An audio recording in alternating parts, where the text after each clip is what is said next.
Yan.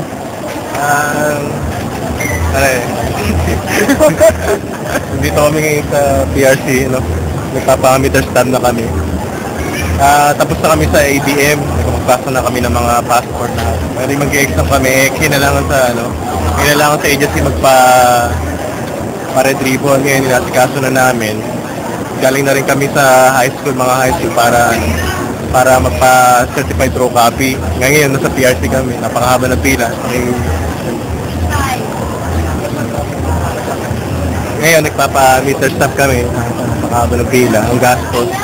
Nakakarami na rin kami. Hindi pa kami naglalunch. May mga alas 11, makakuha pa namin yung Ay, di, wala na pare. Wala na.